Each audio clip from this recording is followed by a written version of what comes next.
Women have been conditioned by society to be, act, and think a certain way. Here at Girls IRL, we encourage women to challenge societal norms and embrace their femininity. With that being said, let's get into this week's episode. Hello, everyone. Welcome back to another episode of the Girls in Real Life podcast. I'm your host, Mariah Clayton, and I would say happy Monday, but this episode is not going up on a Monday, okay? Y'all, last week was literally, I don't even know how to describe last week. Let's just start here. It was extremely busy. I had a bunch of content to film for brands, first and foremost.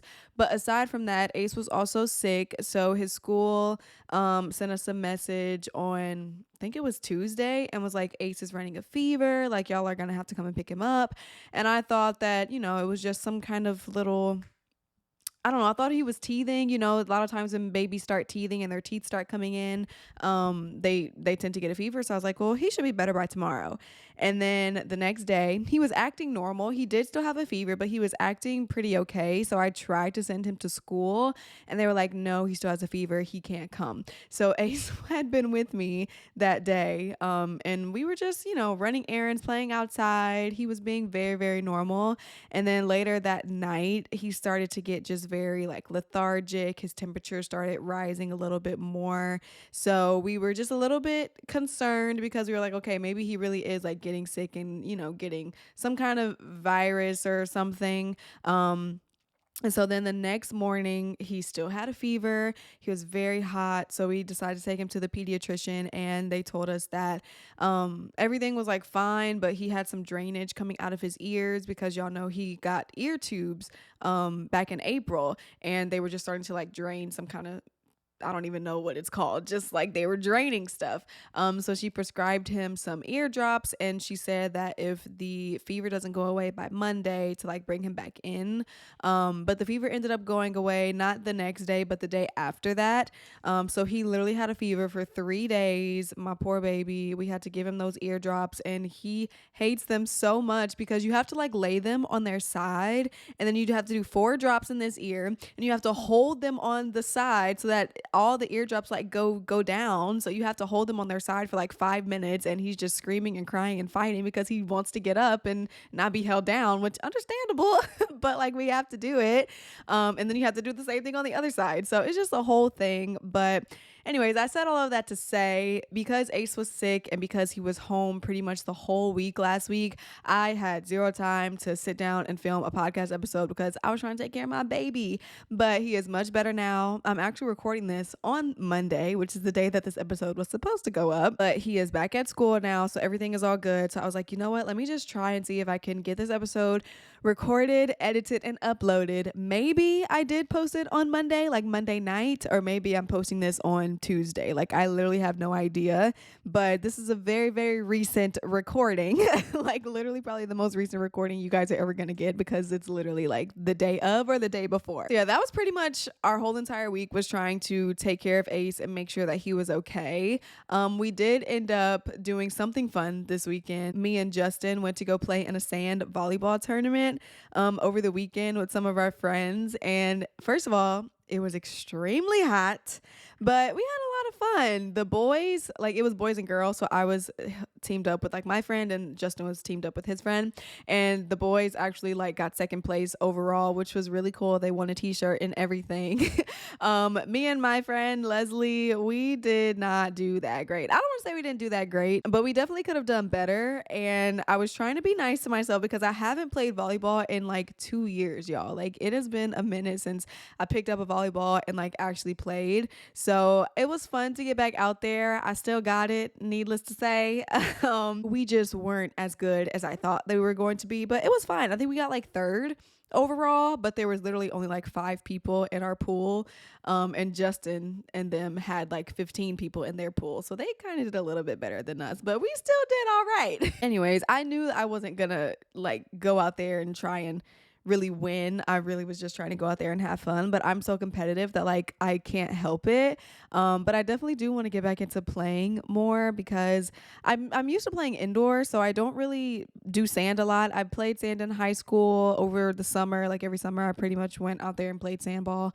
But it's not really like my favorite because the sand gets so hot and then you get all dirty and just like stuff gets in your eyes and it's just kind of like too messy for me. Whereas inside obviously there's air conditioning and like you're not rolling around in sand, but it was still fun and I would definitely do it again. So maybe that'll be like one of my new things is going to play like beach volleyball or something. But part of me really wants to get back into tennis because tennis was like one of the first sports that I started playing and I played literally for years and I've been missing it a lot lately. Like me and my mom used to go and play sometimes, but we don't really do that anymore. So I feel like I really want to get back into tennis again because I think it would be fun. But anyways, you guys do not care about my little sports history. This upcoming weekend, there's so much going on. I have a birthday party to go to, 2 graduations, a graduation party. Like it is graduation season, okay? So this weekend is very busy. Me and Justin are also going to a little I guess it's a festival in New Orleans. It's Brews, Bubbles, and Boils.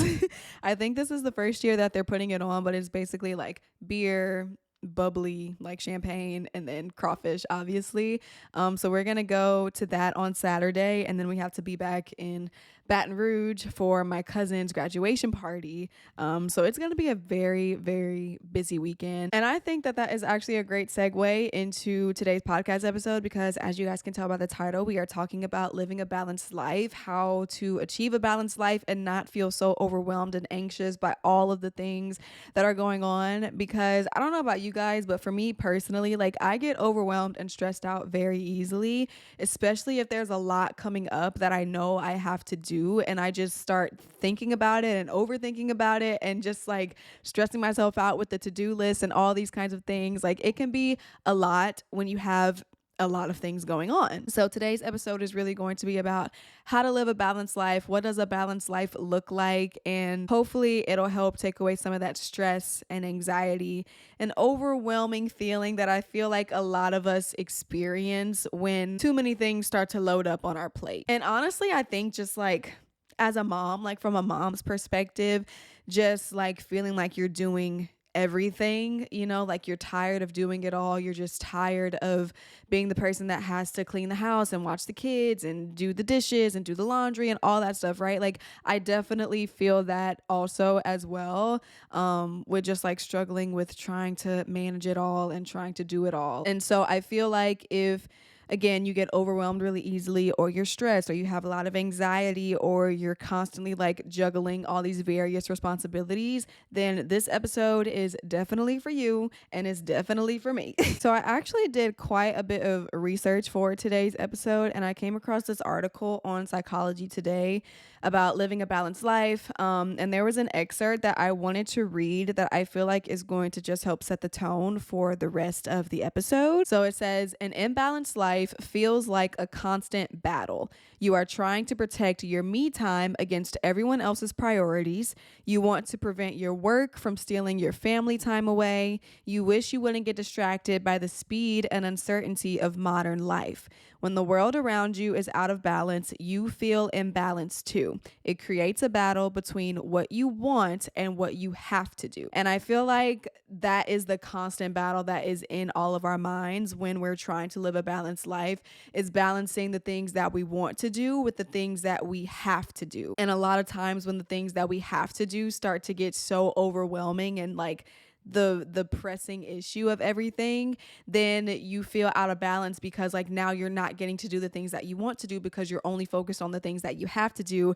And because you're not able to have this like work, play, life balance, things just kind of get all over the place. So hopefully today, by the end of this episode, we all have a better idea of what it means to live a balanced life and what that kind of looks like and how we can achieve it for ourselves. But I think the first thing that we need to dive into is understanding what balance means. A balanced life encompasses a holistic approach nurturing different aspects of our being to create a harmonious experience.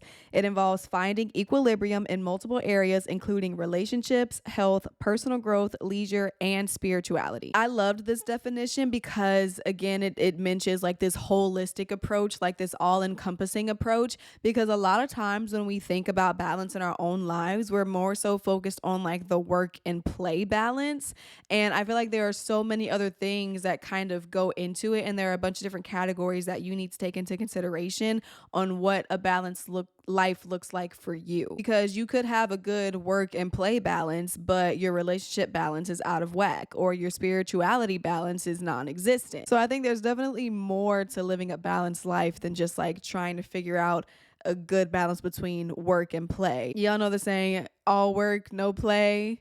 How does it go? All work, no play. Like, I don't know what I'm saying. Y'all know what I'm trying to say. They have this saying about being all work and no play, where you just like focused on your work, your career, your profession, but you're not focused on like having fun and having hobbies and doing activities. Whereas if you're all fun, no work, you're kind of just like, again, focused on all of the social aspects, all the fun, all of the hobbies, and you're neglecting your work and your career and your profession. But honestly and truly, you could be neglecting a lot more than just either one of those. Like I just said, you could be neglecting your family, you could be neglecting your relationship, you could be neglecting yourself, right? So I feel like when we think about what living a balanced life means, you really need to define what that looks like for you and the areas of your life that are most important for you to have balance in. Balance does not mean that you're spending equal time in all of these areas, right? Like, I don't think that's how life works.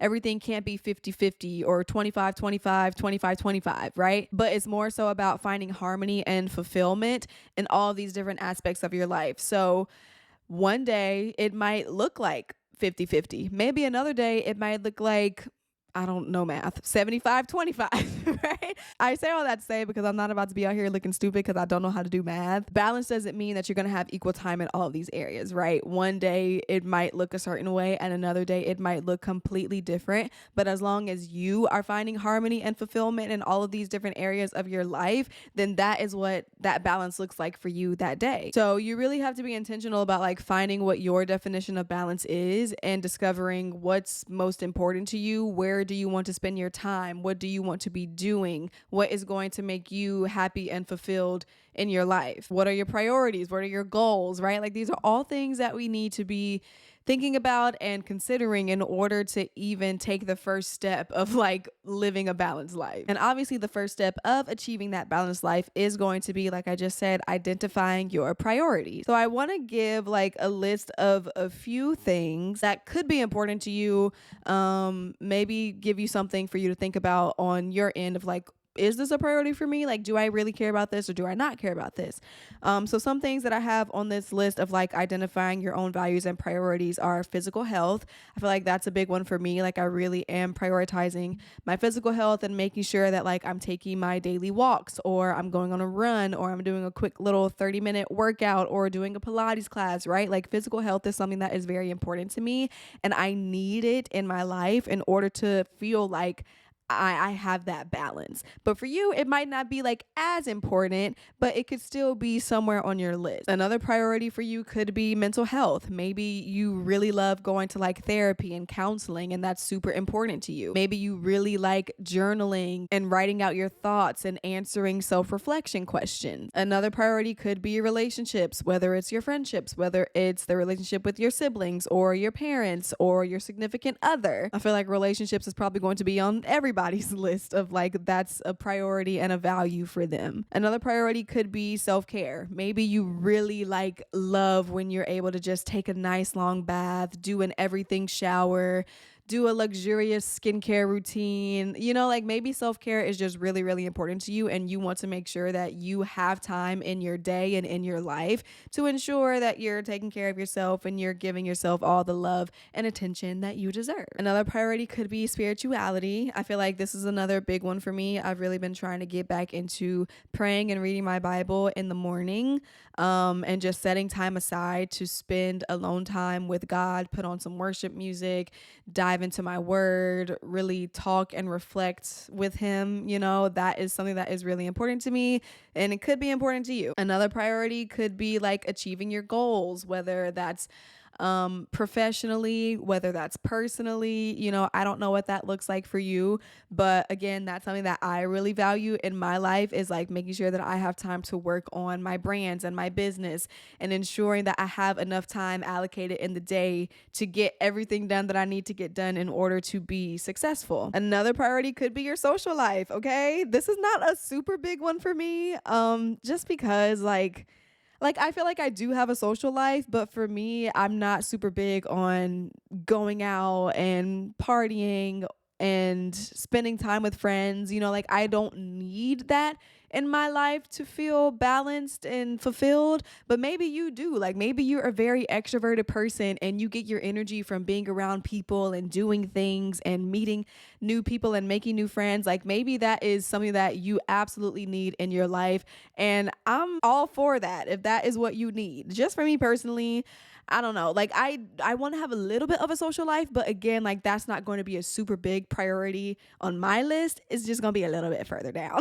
And then the last thing that I have on my list about identifying your values and your priorities, maybe you want to have time to pursue your passions. Maybe you want to have time to like go and do your hobbies that you're super passionate about, right? Or maybe you want to have time for doing volunteer work if that's a passion of yours. Like whatever passions that you have in your life, like if that is something that is important to you, then you need to make sure that you are adding that somewhere in your balanced life that we're going to dive into talking about. So I just gave you guys a list of a few things. Obviously, there are way more things that could be added to this list. Again, this is something that is super unique and personal to you to determine your goals, your priorities, your values, what is most important to you. But a little exercise that I want you guys to do is to kind of rank your values and see where they land and fall in your list, because I think once you realize what your priorities are, you can then make a game plan to like focus on those things. I feel like a lot of times when we get overwhelmed, we're stressing about a lot of little things that really don't even matter in the grand scheme of things. So if you could kind of point out where your most important things are, the things that you need to be stressed about, the things that like should, give you a little bit of anxiety and like make you feel overwhelmed, like you can have those at the top. But the things that are just kind of like day-to-day annoyances or just like things that come and go and you don't really care about, but like they still need to get done, but it's just not as big of a priority, then you can put those a little bit lower on your list so that when something comes up from that area of your life, you can determine, okay, do I need to freak out about not being able to do the dishes today, or do I want to go and hang out with my friends, right? And then you can better make decisions based off of what you want your balanced life to look like. If cleaning your house is not as important to you as being social and hanging out with your friends, and obviously the dishes can wait, and that's not something that you need to be like stressing over, like, oh my gosh, I have 10 dirty dishes in the sink. Like, it's all right. So again, I think that once you have your list, then you are able to make your decisions based off of your priorities, which will then lead you to not feeling so overwhelmed and stressed and anxious about the things that don't really matter to you. The next step in living a balanced life is we have to manage our time effectively. And honestly, I can say, okay, I'm raising my hand right now and exposing myself. I am horrible at time management. Because I get distracted so easily. I haven't been diagnosed with like ADD or anything, but I just feel like I'll be working on one thing and they get pulled instantly into like something else, or then I'll think about something and like have to start on that, and I can never just like stay on one task at a time. So by the end of the day, it feels like I've literally accomplished nothing, which again then makes me feel like stressed and overwhelmed, because like, oh my gosh, what did I do with my day? I just wasted a whole 24 hours. Like, what is going on? So it really does take an effort for me to manage my time effectively and make sure that I'm getting the things done that need to get done. But maybe you're great at time management. Maybe you can sit down and get things done and just like, that's it for you. But for me personally, I struggle a little bit. So I try and make it a little bit more manageable for me. Like I really do try and just, I don't know if you guys have seen this trend on TikTok where you kind of like set a timer and see how much you can get done in that timer, whether it's like setting a timer for 30 minutes and cleaning the house and seeing how much you get done, or setting a timer for an hour to study for a test, right? Like I feel like when you put things into these time blocks and you give yourself a certain amount of time to stay focused on that one task, then you're able to actually be focused because you know, okay, I'm not going to be doing this for 3 hours. I'm only doing this for 1 hour, or I'm only doing this for 45 minutes. Like, I can manage that. And it becomes a little bit more doable. So yeah, time blocking, like I said, is one thing. They also have the Pomodoro technique, which, hold on, I think it's like similar to time blocking, but okay, I just had to look it up because I couldn't remember what it was. It is similar to time blocking. So you create your to-do list and you set a timer, and you set your timer for however many minutes that you want. This one says set your timer for 25 minutes and focus on a single task until the timer rings. And then when the timer ends, you mark off like that thing off of your to-do list, and then you enjoy a little break, whether it's like 5 minutes or 10 minutes, you get to give yourself a little break. And then obviously you go into the next task and you set another timer, and then you do it for that amount of time, and then you take a little break. So you're kind of like rewarding yourself with the breaks in the Pomodoro technique, whereas with time blocking, you're just kind of like blocking off a set time and being like, I'm just going to do this in this amount of time. And I mean, I guess you give yourself a break in theory, but you don't necessarily have to. But yeah, I feel like these techniques just kind of help you break down your tasks. That is such a hard word to say. You can break down your tasks into more manageable shifts almost. And this is obviously going to help you avoid burnout. It's going to give you a little bit of motivation because in a sense, you're going to try and like beat the timer, you know, like, and it's almost kind of like a competition. At least for me it is, because I'd be like, okay, I'm gonna set this timer for 30 minutes, but I'm gonna clean up this house in 20. So it's kind of like just like a little game that you can play with yourself. And then obviously if you do the Pomodoro technique where you get to take a little break, and you kind of reward yourself, like maybe you could go get you a little snack. Maybe you could do a little moment of self-care or take a little 20-minute nap, you know, however you want to reward yourself after your task is done and you've marked it off the list. Go ahead, girl, because you deserve it. The next step in creating a balanced life is creating boundaries. I feel like I've talked about boundaries a lot. Well, I did talk about it in the last episode, and I also have a whole podcast episode about like setting boundaries. But I do think that it is very important for you to set boundaries if you want to live a balanced life, because I feel like not having boundaries is one of the main reasons why we feel so overwhelmed and anxious all the time with life, because maybe we don't know how to say no. Maybe you don't really recognize when like your tank is low and you might need a little bit of help, things like that. And I think it's really important for us to set boundaries, because boundaries really help us let go of unnecessary tasks, or don't force us to do things that like we don't want to do or don't have time to do. So you have to learn and understand how to set boundaries respectfully, but like also firmly, and be like, no, I'm not doing this, or no, I don't have time in my day for this. Actually, I can't take that meeting because I'm going to pick up my son and we're going to go do whatever, right? Like, you have to be comfortable with telling people no, including your boss, okay? And you have to do like what is best for you. You can't just be the yes girl to everyone all the time and, you know, put yourself in a bind to where now you are overwhelmed and overloaded and you're getting burnt out because you simply just don't know how to say no. So I definitely think that that's something that you have to be confident in and you have to be strong in. And it's hard to do, you know, like I'm trying to say this, but I'm really bad with like saying no to people, especially if I don't want to let them down, or you know, they really need me to do something, and it's really hard for me to tell them no, even though I might be very tired, or I might have something to do that day, or I might have to rearrange my schedule in order to make it happen, right? Like, we always try and be the people pleasers, and that's not a bad thing, but at some point, if you are constantly being overwhelmed and overloaded, especially by like some of the same people in your life, or some of the same instances keep happening, then you need to learn how to set boundaries respectfully and just be like, no, I'm not doing it, and I'm sorry, but you're gonna have to figure out another way. I feel like when we don't set boundaries and we do take on something that we didn't want to do, a lot of times we kind of blame that person for putting it on us, but we forget that like we actually agreed to do it. So we are the ones that are making the choice to do whatever is being asked of us, right?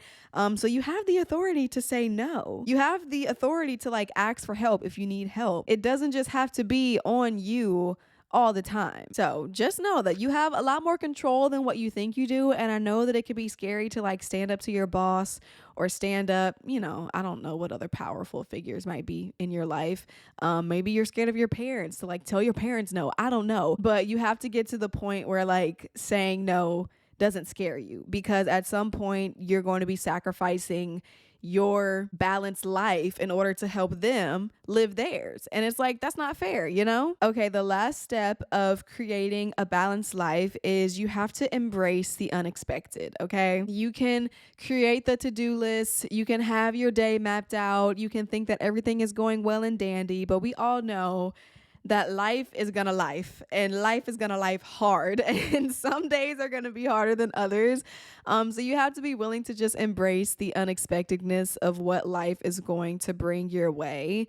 I feel like balance is nice to think about in theory, and it's nice to like want to live a balanced life and to seek that and yearn for that every single day. But you also have to realize that balance can also be a little bit unrealistic. It's not something that you can ever fully achieve because there are so many uncertainties and unexpected things that happen in life. But I do think that balance is a state of mind. I do think that you can achieve a balanced life even in the midst of the chaos and craziness of it. You don't really have a lot of control over the external things and like what's going on in the world around you. But if you come to the realization that life is in constant motion and nothing is stable, and you embrace that fact and you're okay with it, then you might be able to handle the craziness and unexpected things that come your way a little bit better. Like, unexpected things are always going to come up. Your boss might add a meeting to your calendar even though like you were supposed to be on your lunch break. A friend will call you last minute to cancel dinner plans even though it's something that you were really looking forward to. Maybe your parents might call you after they agreed to watch your child so that you and your man can go on a date, and then they call and be like, no, actually something came up and we can't do it. So there's always going to be things that happen, but I think the way to live a truly balanced life is to learn to adapt in the moment rather than like rigidly trying to stick to your plans of like what you wanted your day to look like. Because you have to be adaptable, you have to be able to pivot, you have to be able to make something out of nothing, okay? And even though you might try your hardest every single day to live a balanced life, and like you should still do that, like we should all still try to achieve a balanced life in any way possible. We just have to know and accept the fact that like maybe a balanced life is going to look more like waves and less like a circle.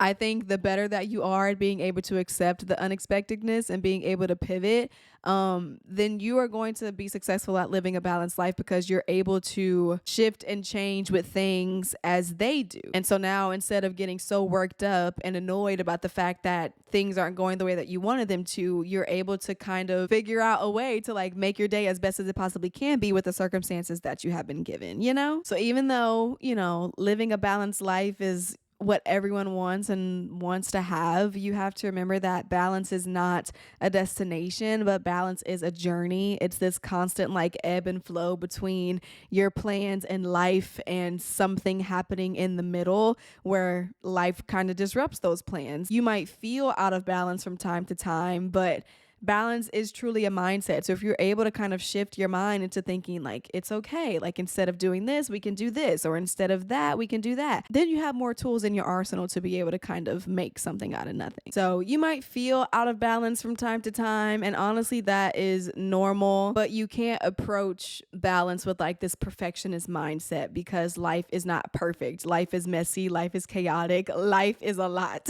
but you have to be willing to accept the good enough. Like, good enough days are good.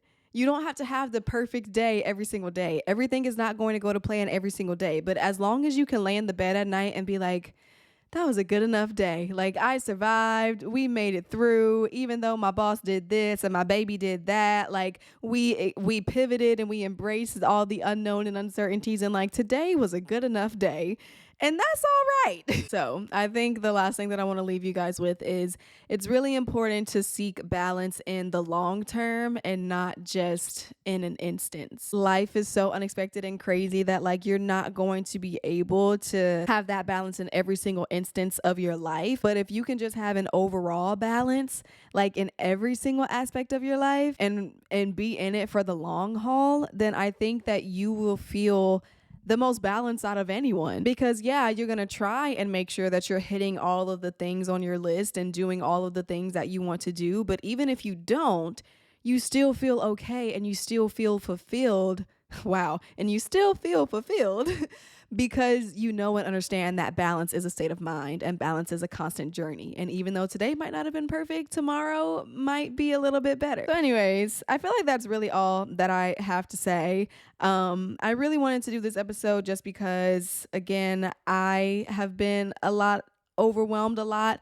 Especially with just everything that I have going on with the pageant and my new job starting and the podcast and like doing social media and raising a family and like trying to make sure my house is in order. Like life can be a lot, right? But it doesn't have to be.